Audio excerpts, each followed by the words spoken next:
unwise, eating the time because the days are evil. Wherefore be ye not unwise, but understanding what the will of the Lord is, and be not drunk with wine, when it is excess, but be filled with the Spirit, in the name of our Lord Jesus Christ. And our holy text is taken from Colossians chapter 4, 5 and 6. Walk in wisdom toward them that are without, redeeming the time. Let your speech be always with grace, seizing the sword, that they may know how we ought to answer everyone. In the name of our Lord Jesus Christ.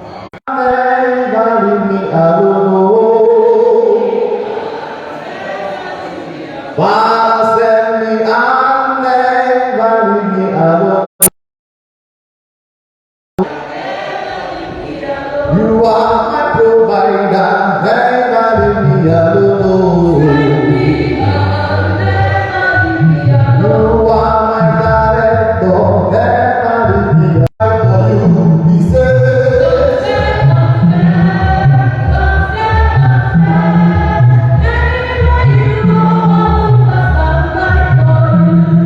don't stay, I pray, Father. Almighty Father is a King of kings, Lord of lords. I have a Father above alone.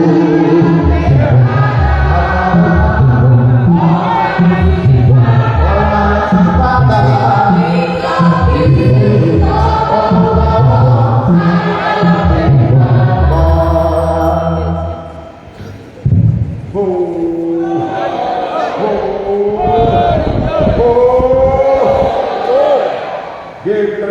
Church.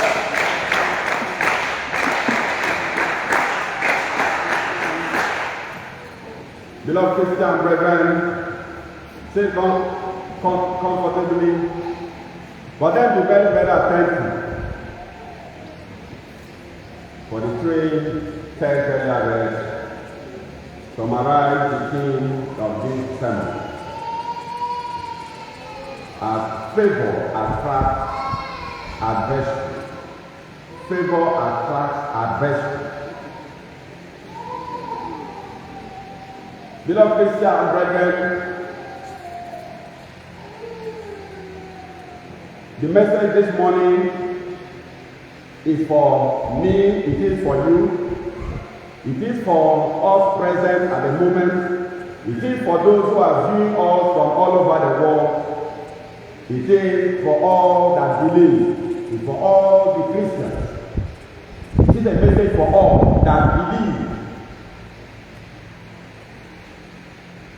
Not for those that do not believe, for those that believe all over the world. And therefore it is important that as many that believe be very, very attentive.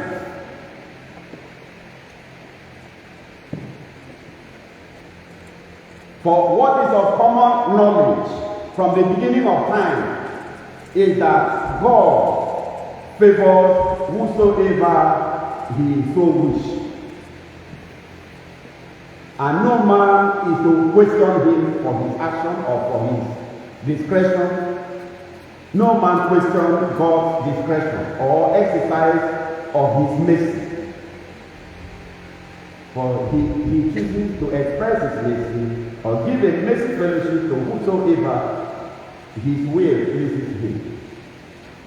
But what is of common understanding, brethren, for which all believers must come to terms with and know how to live, is that for anyone that God favors, you will have enemy. The adversary that we say favor attracts is the enemy. When God favors a man, that man will definitely have enemies. Those that are opposed to that favor are adversaries. When God uplifts a man, there are those who will work against that upliftment, and those ones are called your adversaries. When you are promoted, there are those that will work against that promotion. Those ones are called your enemies. They are your adversaries.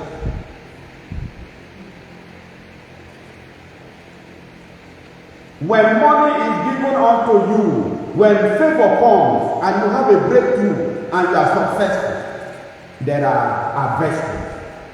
Not through any fault of yours, not that you have done anything wrong. There is nothing wrong you have done.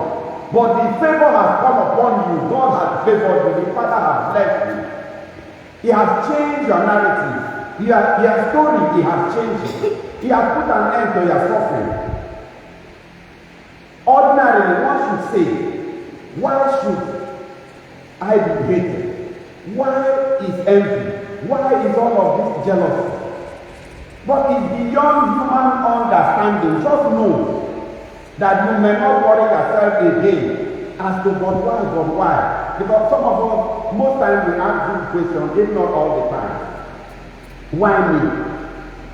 Why this? Why that? You don't need to bother. Just know that the favor of God attracts what? Enemies. It attracts adversaries. Just as it is said among men that success has many friends, success also has many enemies. There are those who will be attracted by your success to come close to you and say they are your friends. There are those who by your success, they will detach, even though they were close to you earlier. But assessing the quality and the quantum of their success, they shift away. And one will begin to wonder, you were my friend when I was not doing well. How come you are not coming close? He has become an adversary. Some will still come close. The fact that they are still very close does not mean that they are really your friend. It does not really mean that they are happy with your success. It does not mean that you may have adversaries that are very close to you. You may also have adversaries that are far from you. Those ones that are very close to you are most dangerous adversaries, because every day they wake up, as they look at you, they think in their heart wickedly how to cause a downfall.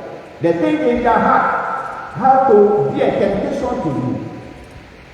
They think in their heart how they wish you can fall. How they wish you can become poor. How they wish that you are sad. If you are in a very comfortable position, earning money, they wish in their heart that you are transferred from that sector or you are sacked. But then they come very close. They laugh with you, they eat with you. They are always with you. But their heart is saying for things. Paul said in the first lesson, for a great door is open unto me. Paul said, a great door is open. You will read that first lesson again. Paul said, a great door is open unto me. But then there are many adversaries. A great door. What is a great door? Is favor. Divine favor. Great opening.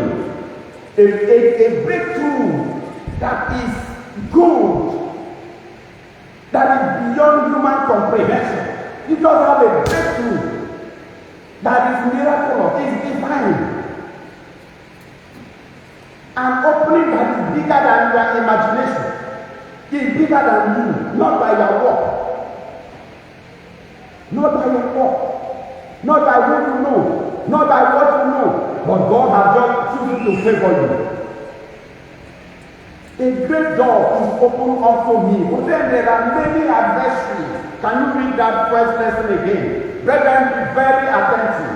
That from today, those of you who have been wondering, those of you who trouble your heart, those of you who are having sleepless nights, those of you who cry as to why enemy, why adversaries, you don't need to worry yourself.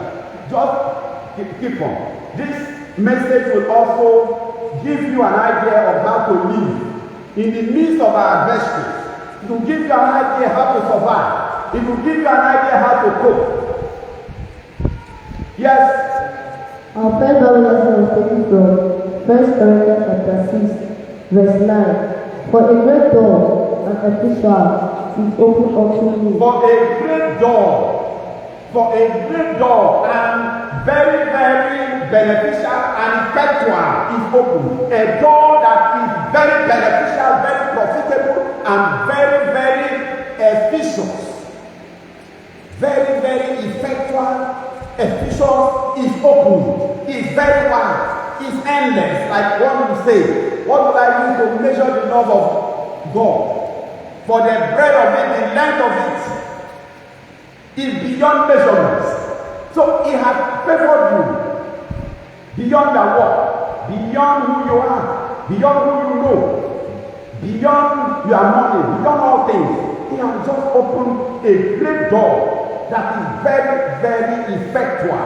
That door that cannot be closed. Because when God opens a door, no angel, no spirit, no man can close it.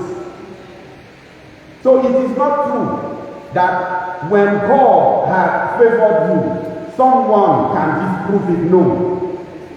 It is not true that when God has declared a door open, that someone can turn back and close it. It is not true. But it is true that when God has opened a great door for you, enemies will be everywhere. That one is true. Enemies will be everywhere. But they cannot close that door back. When you have been lifted, you are lifted. The enemies will remain there. They cannot do you anything. Yes, read. And there are many adversaries in the Lord Jesus Christ. Amen. Brethren, have you heard there? That was Paul. Paul said that for a great door that is very, very, very beneficial and profitable, very heartwarming, very comforting, is open. This door is very, very effectual. But then,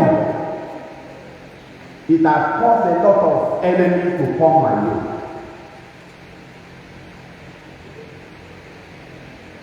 The first man on earth, if I ask this morning, who is the first man? Everybody will go. But if I ask, who is the adversary to that first man, then their mind will begin to, go around. The first man was named Adam. Adam was placed above all things created. That was a great door. He was placed the head of all things. And in the paradise, he was not to labor. He wasn't to labor. He was not meant to suffer. He was to eat and rejoice and give thanks unto God for great favor. God favored him. Like you said, every favor has an adversary. Every blessing has an enemy. That great door that was opened to the first man Adam, Eve, was his adversary. Who is an adversary? Someone that causes your downfall. Someone that causes your downfall is an adversary. Someone that wishes you to fall is your enemy. So Eve was an enemy to that favor that God gave to Adam. So now let your mind not trouble you. What we want to say before we move on is that it does not matter where you meet your partner. It does not matter where you meet or where you make a friend. It does not matter whether your friend is a member of your church. It does not matter whether your brother is of the same room with you. It does not matter whether both of you are very close. You sleep and wake every day together. What you must know is that favor brings enemy. Great opening, great breakthrough will cause you adversity. These adversaries or enemies can be members of your family. It can be friends you meet in the church. It can be those whom you are attracted to for the name of God's sake, for the sake of God. There are some of us who are close to ourselves simply for the Father's sake. And for the Father's sake, and for the love of God, become very close. So it does not take it that because we are close to each other for God's sake and for the love of God, then therefore there is no. Eve did not create herself. Eve was made by God. And as a part of Adam. If favor does not lead to adversity and enmity, Adam should not ordinarily be an adversary or an enemy to his main part. So we leave that for you to ponder and know how to live your life.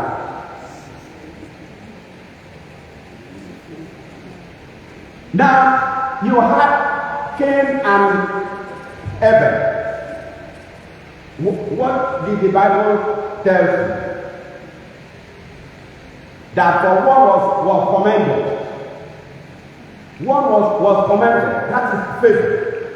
Commendation is favor. There is a commendation that can take you to where? As to what? Because all of your eyes now is as to what? There is a commendation. One sentence commendation that can give you job in NNPC. Now that everywhere now, people are flattering for appointments. There is a commendation, and every appointment is based on commendation and recommendation. There is a recommendation or a commendation that gives you automatic appointment, either as SA or commissioner or minister. So commendation is a great opening because it will lead to a great opening.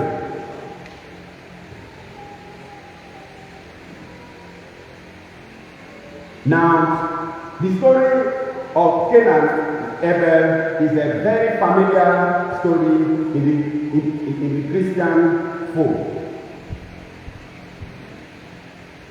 So we leave you there.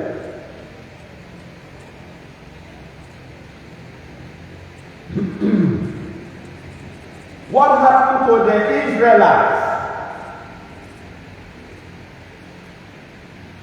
For God created all tribes and then pitched tents with the Israelites and then favored them.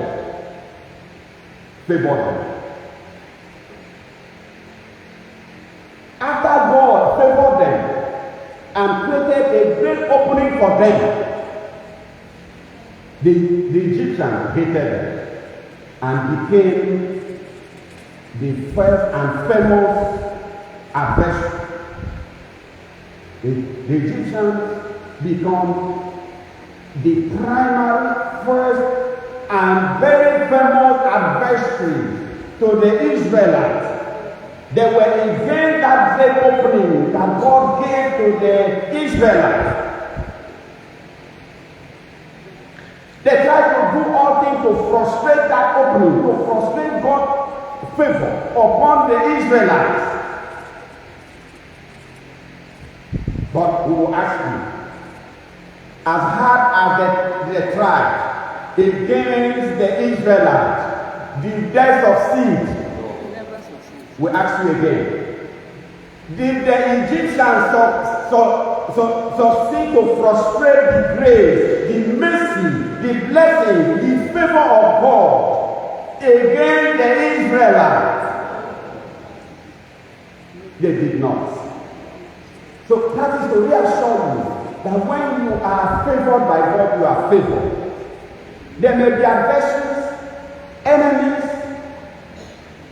jealous men and women, envious men and women, wicked men and women, but not much they can do. They can't even do anything. Brethren, still taking you down the ladder of favor and adversity. You all know that among men Among men, John was favored greatly. John. What happened? The favor of God upon him attracted so much aversion against him. So much. Then we come to Christ.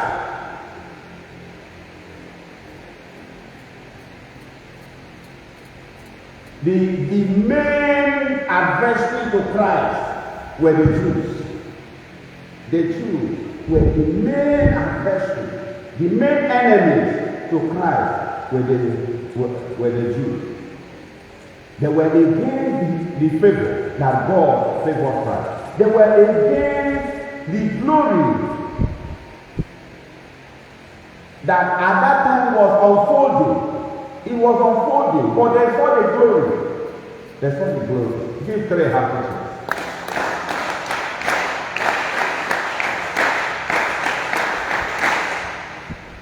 Now, because they saw the glory, they worked day and night to frustrate the grace of God upon Christ. They worked day and night to make sure that the glory or the destiny does not manifest. But despite all that they did, the Father glorified himself. They couldn't do anything against him. They couldn't. They couldn't do anything.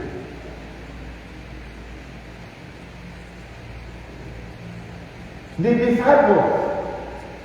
disciples that were then given the mandate to spread the good news that men may come unto God and receive great opening and be favored and enjoy the grace. That blessing upon them to share the word of faith, that many will now have faith and be saved, attracted aversion. Attracted aversion. The disciples were hated. Some of them went to prison. Some were locked up. Some were flogged. Some were stripped naked. The favor that God favored them, he said, I have chosen you to make you a tool, that by you faith will grow, because you have to share the word, and men will hear, and then faith will come up, that salvation will be made known unto all men, that all men will have the hope of salvation and patiently wait for the manifestation of this salvation by living up to expectation.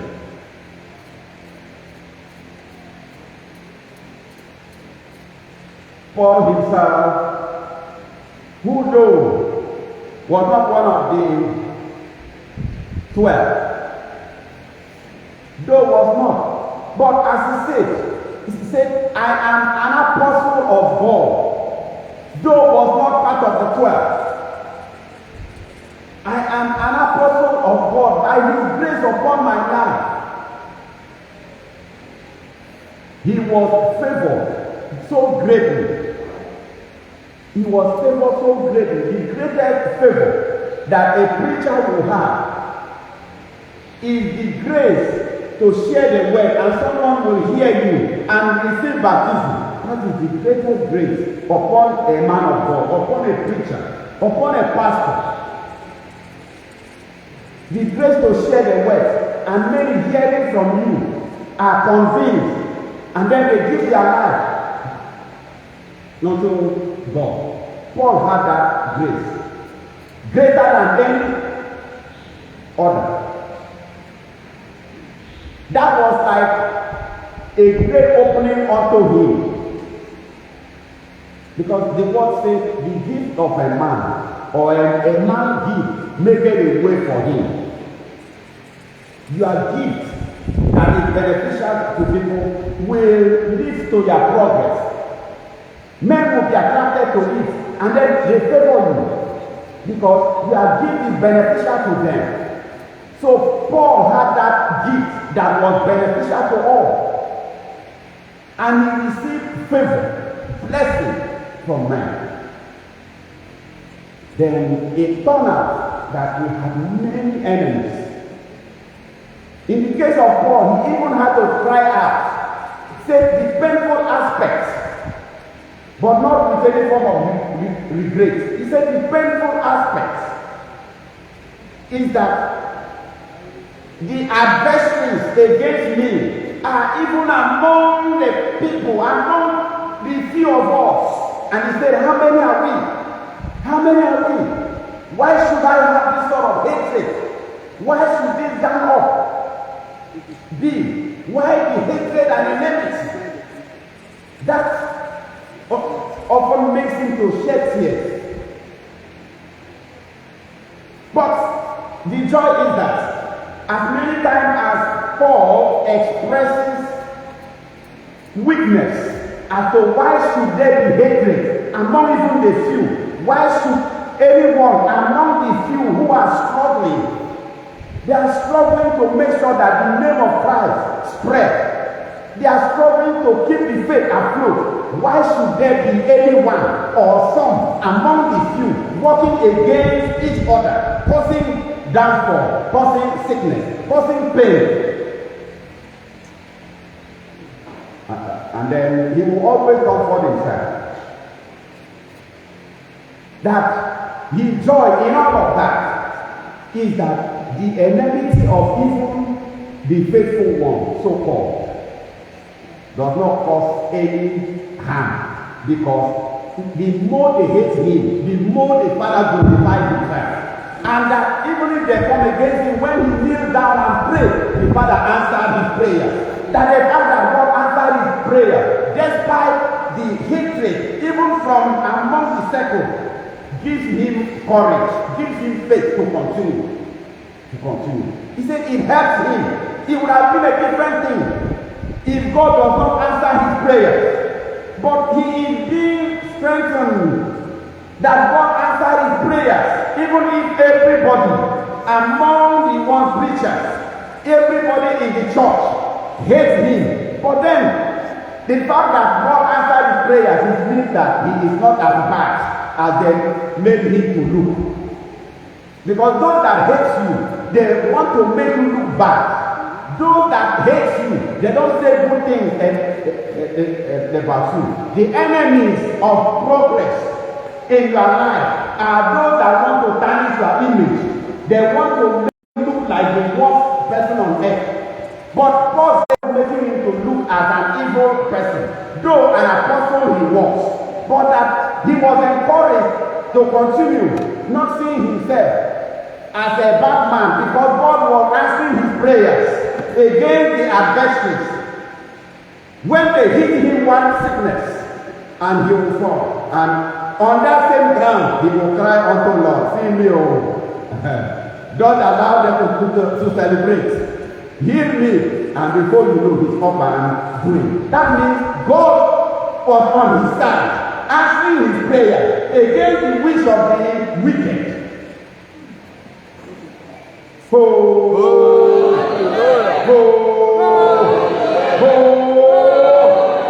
Give them a happy church.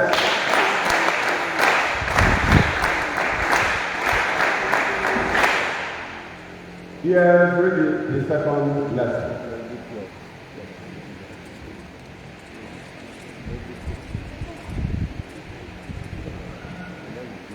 Well, your second Bible lesson is taken from Ephesians 5 verses 15 to 18. So, brethren, if you have adversaries within your house, if you have adversaries in your family, in your marriage,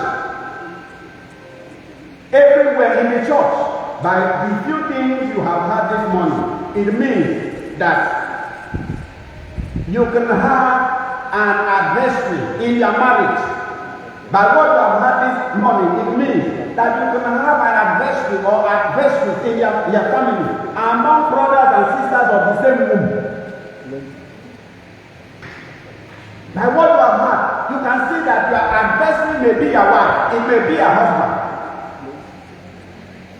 By what you have heard, you can see that your adversary may be members of your church. That's why you have to take time to mention a few of all of these, so that the heart of men will never be troubled. You don't need to trouble yourself. These things are not new. They are not new. So you have to be encouraged. Don't live in fear. Don't live in fear. Don't worry yourself at all. Be strong. Be strong. Learn to pray and take your prayer to see that even as they hate you, even as they try to make you look as an evil man, an evil woman, that the Father answered your prayers. When you test your prayer and confirm that no matter how it is, God answered your prayer, that is enough to keep you going in faith. Give them a happy church.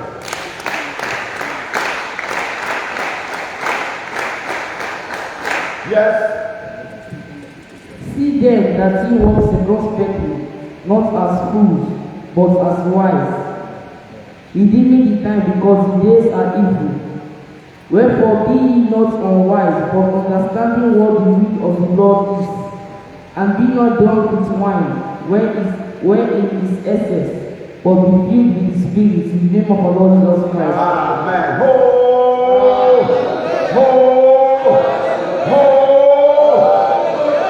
Those who are favored today, those who will be favored tomorrow, should listen.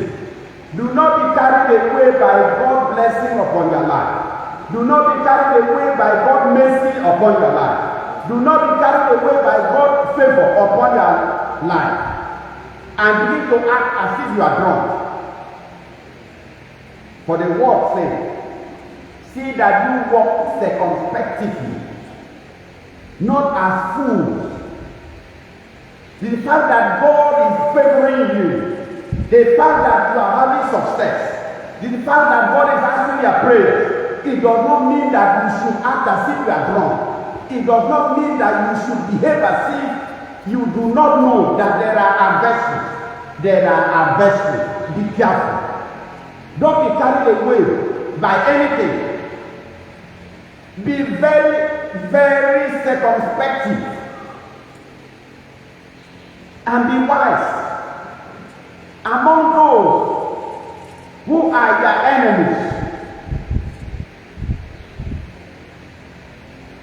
and see that you redeem the time while the enemies last, because there is time for everything. There is time for everything. Today you may have enemies, but a time shall come where there shall be no enemy against you. A time shall come where nobody shall walk against you. A time shall come where nobody shall try to hinder you. All things will be made new. So as long as this time is still on, where people are bitter in their hearts against one another, where there are plots, where there are envy, where there are hatred, where there are jealousy, where people are not happy for the success of others, see that you be careful. You be careful. Don't be carried away for any reason or by any means. Don't be carried away. Rather, be filled with the Spirit. Let the Holy Spirit lead you. In your success, let the Father lead you. In the favor that God has favored you, let Him lead you. Let Him direct you. In the new job that the Father has given you, in the new business He has set, in the progress that you are making, in progress, be guided. Let the Spirit lead you. Don't be carried away by flesh and begin to behave anyhow. Do not throw caution to the wind. Children of God must always act cautionably. Do not throw caution to the wind. Do not be reckless. No matter the blessing, no matter the favor, never be reckless. For the days are evil. The days are evil. You may think you know your enemies, but we will tell you this morning that the enemy you do not know are far greater than the one you think you know. So you have to be circumspect. You have to be careful. You have to act as one who is wise. One who is wise is one who knows that the breakthrough he has had, that the joy that has come today, obviously will come with enemies. So he will not, in enjoying the pleasure that God has given to him, in carrying on with the blessing, he will not be reckless, he will not be just so free, without always watching. You see, you have to be careful. That's why we must say, let your moderation be made known to all men. So you are made in your blessing, in the grace upon your life, in favor, in success. Be careful. Don't become carnally minded and begin to carry on carnally. Temptation will come. Temptation will come. So be filled with the Spirit and let the Spirit lead you. But the Spirit will always lead you to victory. Your blessing is of God, and you know that blessing brings enemies. So he will lead you to overcome them and to have victory. But if you choose to be led by carnality, your carnal mind will not allow you to see who is actually not happy with you. So you want to flow with everybody and so feel so free until they put poison, and then the rest. Give 3 happy chairs.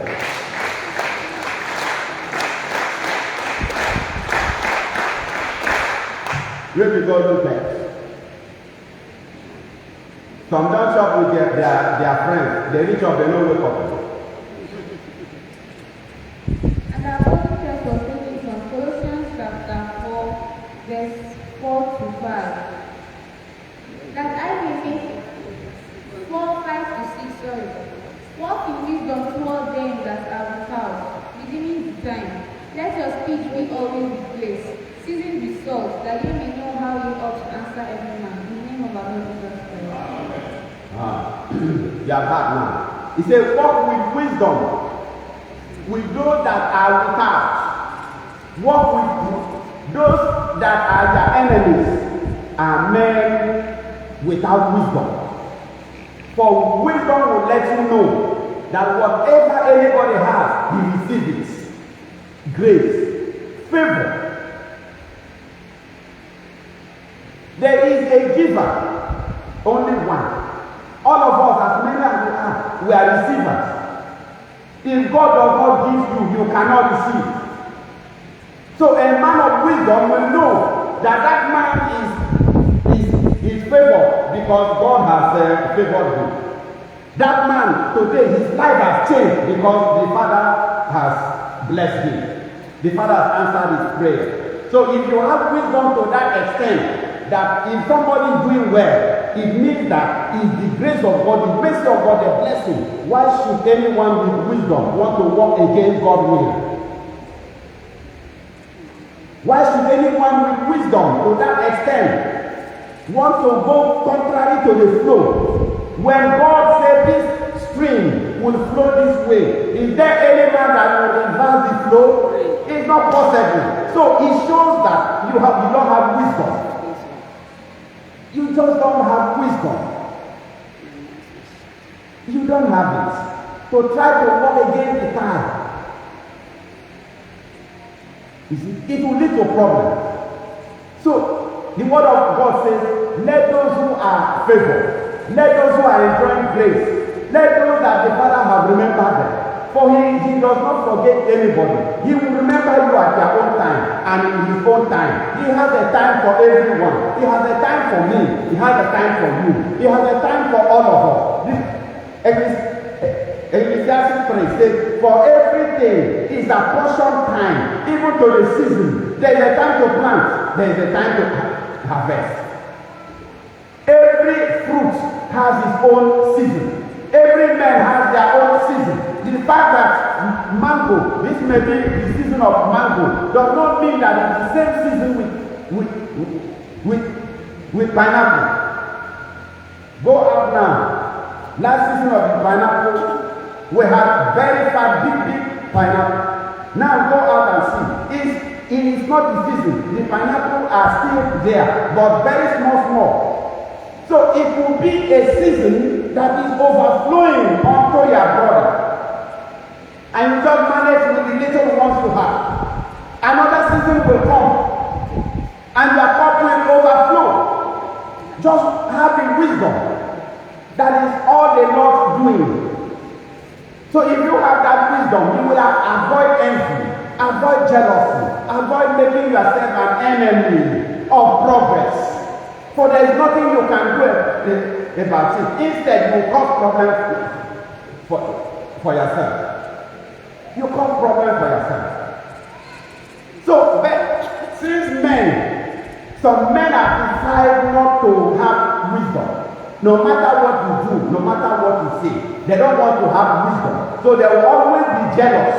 There will always be envious men. There will always be men that want to walk against the will of God. So those ones, the word I said this morning is that don't be careless.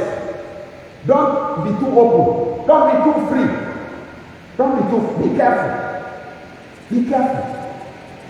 They walk with wisdom with those that are without. For all men have no faith. All men have no wisdom. Read Philippians chapter 4, verse 5 and 6.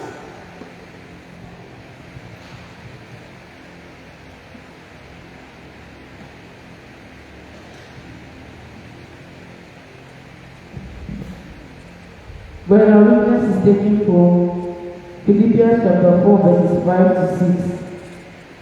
Let your moderation be known unto all men. The Lord is at hand. Be careful for nothing, but in everything be prayer and supplication in thanksgiving. Let your request be made known unto God in the name of our Lord Jesus Christ. Amen. Brethren, say let your moderation be made known unto men.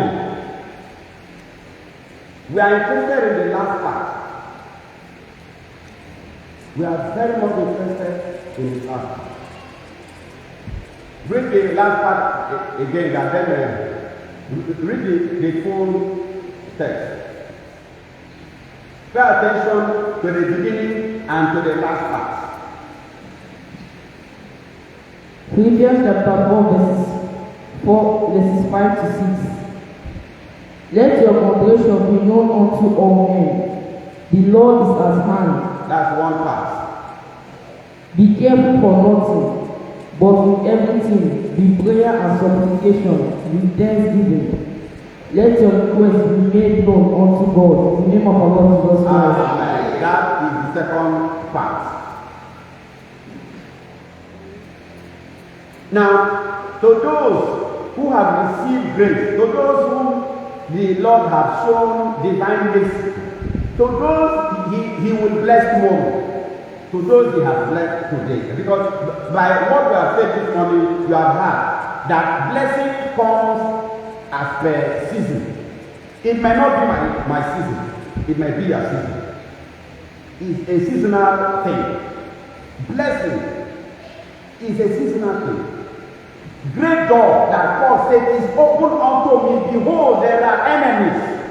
Again, the door God has opened is a seasonal thing. Success is a seasonal thing. Progress is a seasonal thing. It's about time. Because God himself is time. Everything that is tied to God is about time. Everything. Let nobody deceive you. Don't be weak. Don't say, this is my life. There is nothing wrong with your life. There is nothing wrong with your life. Some say this kind of destiny. There is nothing wrong with your destiny. Your destiny is perfect. There is nothing wrong with you. Your time, if it has not come, it will come. All you need to do is to just be prayerful. Don't begin to use negative words against yourself and fill your heart with negative thoughts of failure that will even incapacitate your power to pray. The challenge we have is that the thought of our heart has become so toxic that there is even no hope. You feel so weak inside you. Your spirit is so low. It's so low. You don't need to be so low. You are not supposed to be hopeless. Be hopeful and be thankful. Be prayerful. Be prayerful. Just know you are a child of God, entitled to God's favor. You are entitled to it. By the fact that He has made you a beloved son, you are entitled to your father's blessing. You are entitled to your father's grace. You are entitled to the favor that is of your father. You have to have hold of faith. So blessing cannot continue to pass you by. It cannot continue to pass you by. When that time comes, it will stop by your front, and whether you like it or not, your life will change. When that time comes and the blessing, the thing that are your own, when it comes, even if you refuse to open the door, the Holy Spirit will break the door.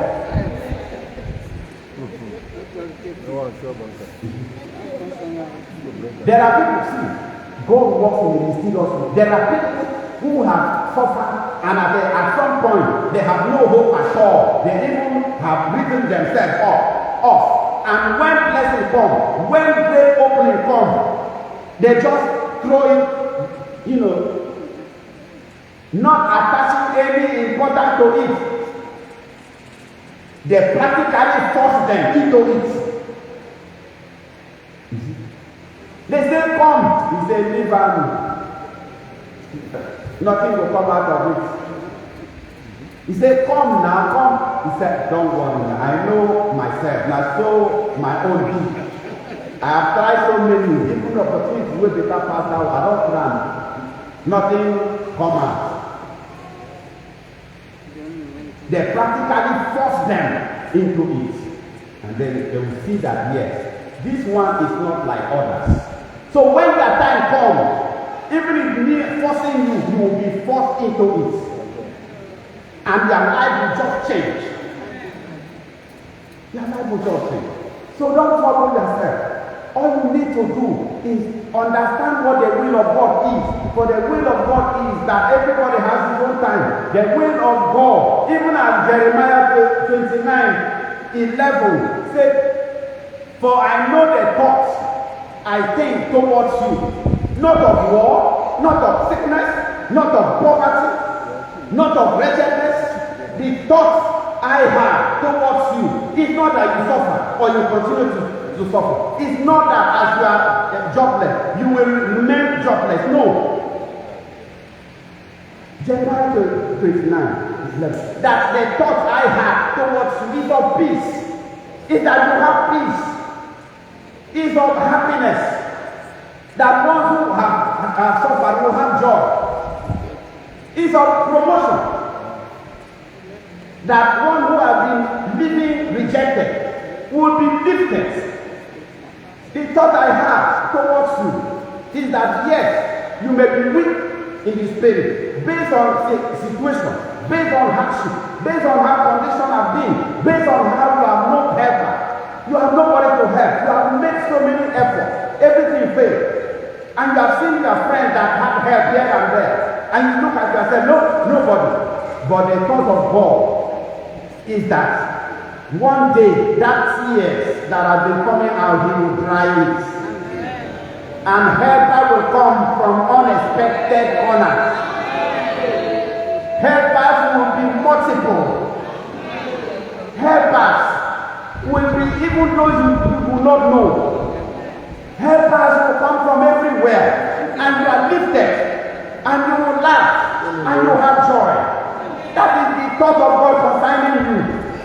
The thought of the enemy concerning you, the thought of the adversaries against you is that you fail, is that you remain jobless, is that life should not change, is that you should not have a project.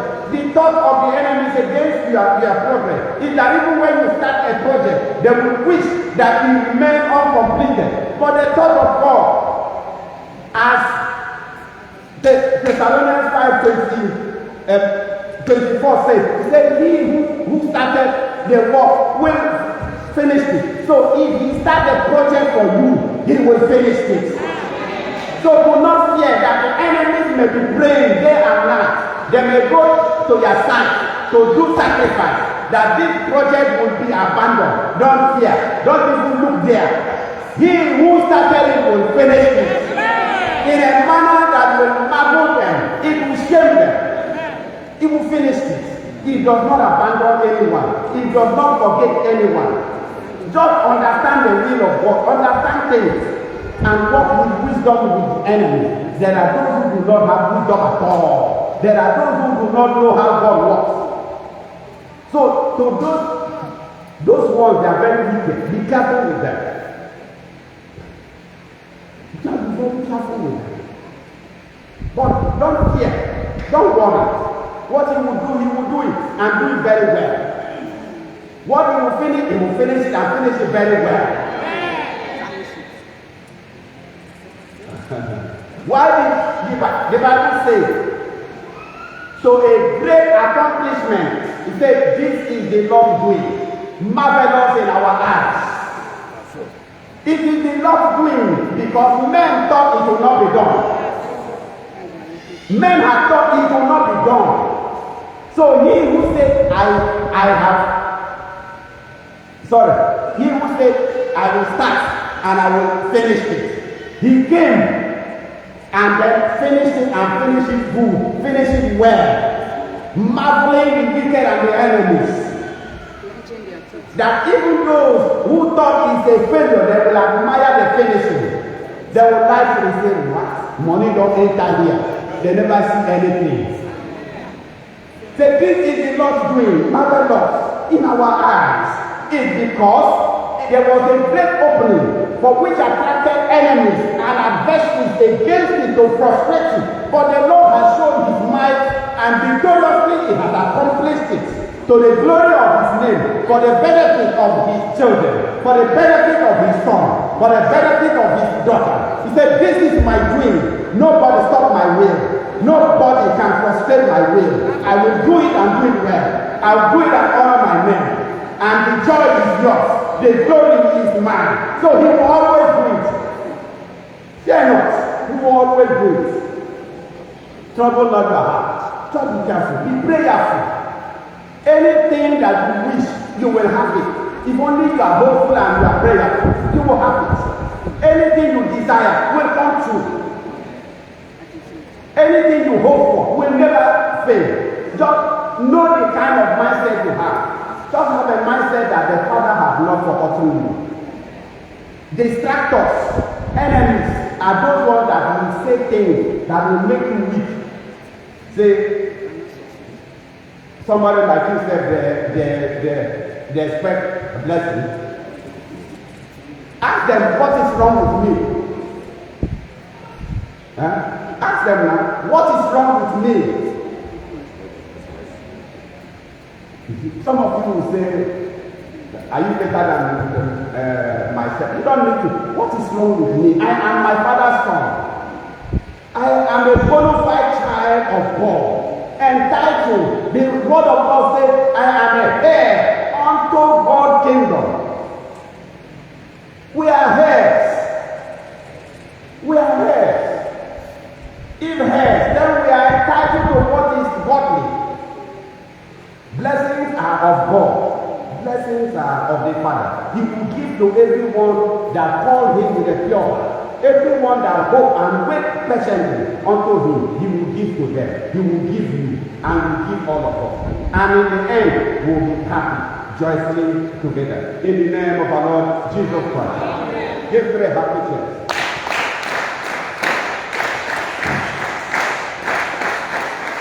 Finally, read 2 Thessalonians chapter 3 2 and 3.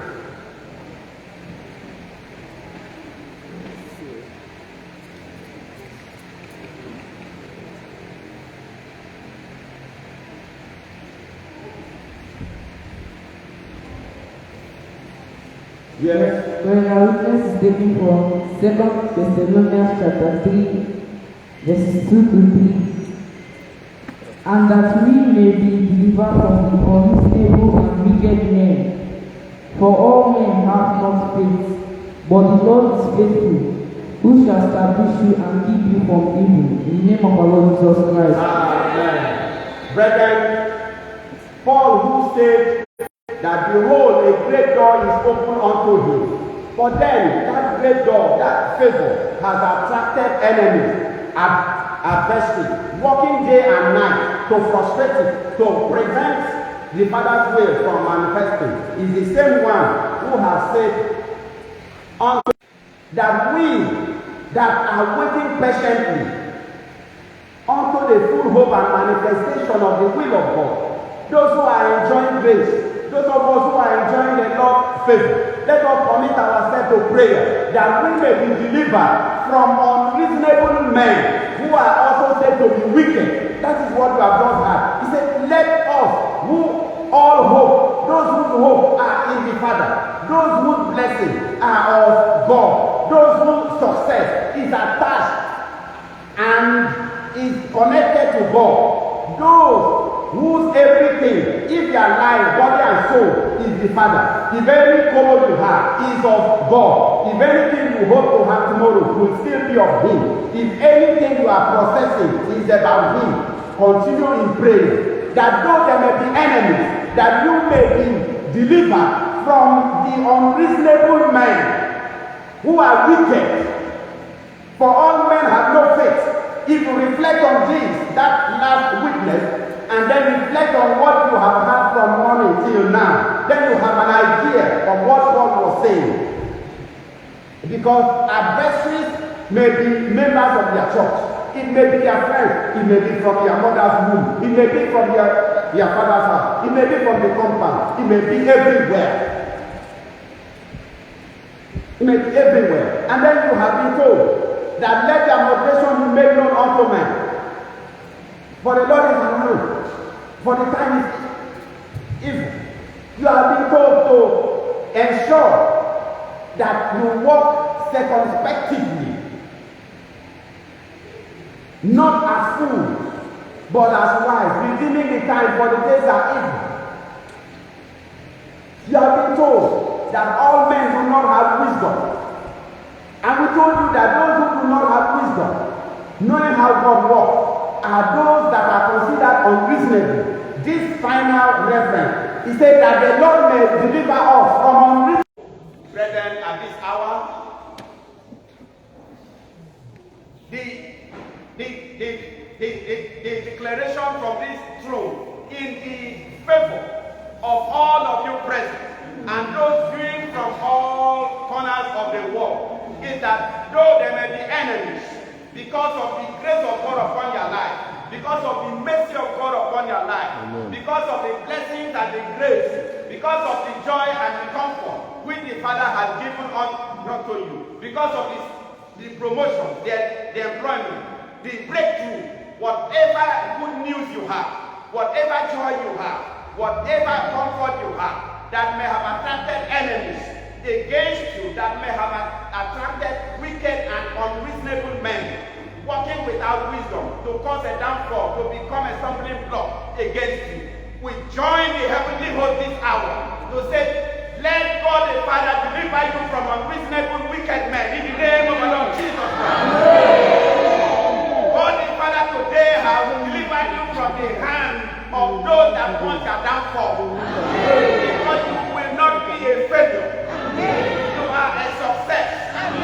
Those that want to cause darkness in your life, today the Father has made His light to shine for you.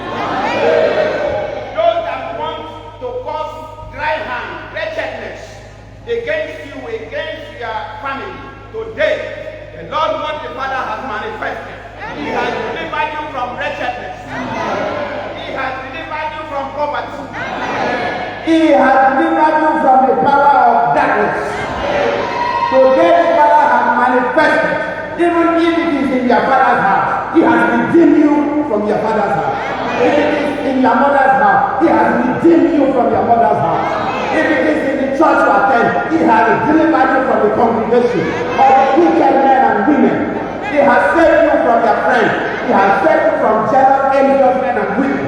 He has unconditionally stabilized you, prosper you in health, prosper you materially, prosper you financially, prosper you in favor. He has renewed your connections.